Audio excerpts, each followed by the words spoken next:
Ce que vous allez entendre n'a jamais été rendu public. Les enregistrements ont disparu, les témoins refusent de parler. Mais cette nuit-là, dans une petite ville oubliée, quelque chose s'est produit derrière les 6 portes d'une vieille maison. Et ceux qui y étaient ne sont jamais ressortis vivants. La maison se tenait au bout de la rue Lavoisier, une bâtisse en pierre grise, aux fenêtres voilées par des rideaux jaunis. Elle appartenait à la famille Delorme depuis 3 générations. Jean, le père, un ancien militaire strict, connu pour sa discipline presque militaire, même à la maison. Claire, la mère, institutrice respectée, mais distante.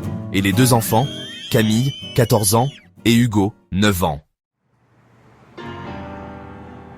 Un samedi soir d'automne, alors que la pluie noyait les lampadaires, Camille invite 3 amis à dormir chez elle. Parmi eux, Lucas, 15 ans, qui racontera plus tard ce qu'il a vu ou ce qu'il croit avoir vu. Dès leur arrivée, quelque chose cloche. Toutes les pièces de la maison donnent sur un long couloir central. D'un côté, 6 portes alignées. De l'autre, 6 ouvertures murées, comme effacées du temps. La mère de Camille leur dit en souriant « Ne touchez jamais aux portes murées, c'est dangereux ».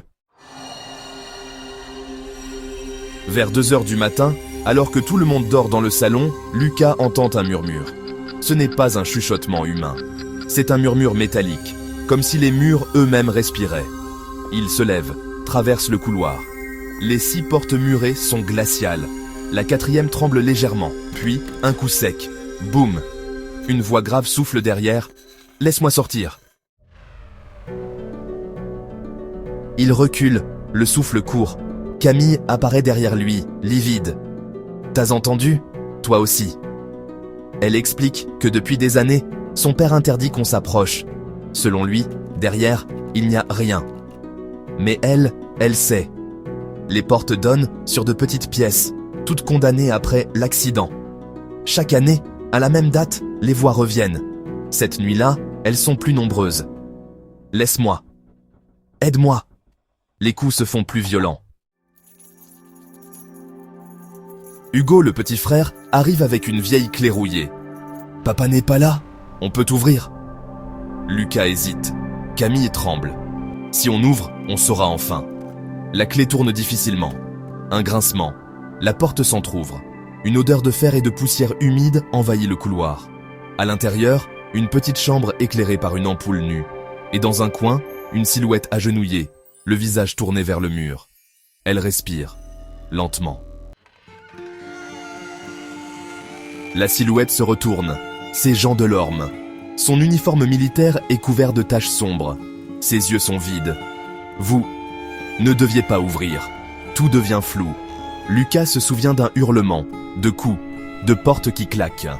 Quand il rouvre les yeux, il est dans le couloir. Les 6 portes sont ouvertes. Derrière chacune, une chambre identique. Et une silhouette immobile qui le fixe. Les voisins entendent des bruits cette nuit-là. Mais quand la police arrive, la maison est vide. Aucune trace de Lucas, ni de Camille, ni de leurs amis. Seul Hugo est retrouvé inconscient dans le salon. Il répète sans cesse « Elles vont sortir, elles savent ton nom ».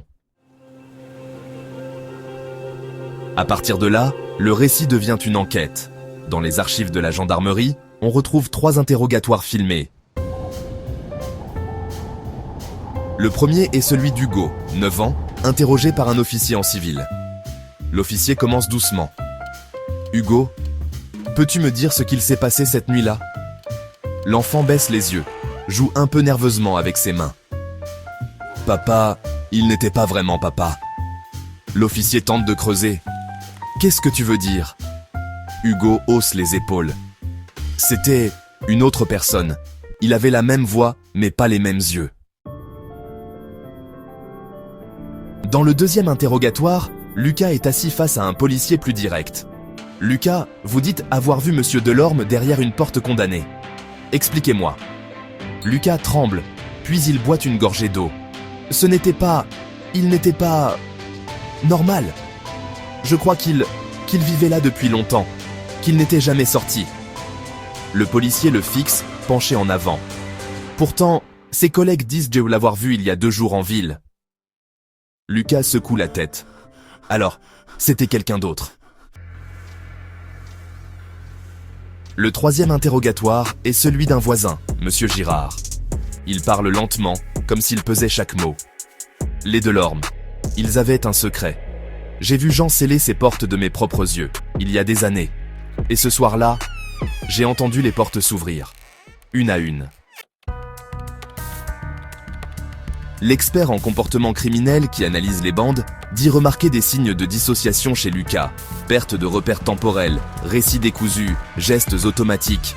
Selon lui, le jeune homme croit réellement ce qu'il raconte, mais rien ne prouve que ce soit la vérité. Les enquêteurs ne trouveront aucune empreinte étrangère dans la maison, aucune trace d'effraction. Les 6 portes murées étaient à nouveau scellées le matin de l'inspection. Et pourtant, dans l'audio enregistré par une caméra de surveillance extérieure, on distingue, à 3h12, un bruit sec, puis une voix grave. « Laisse-moi sortir ».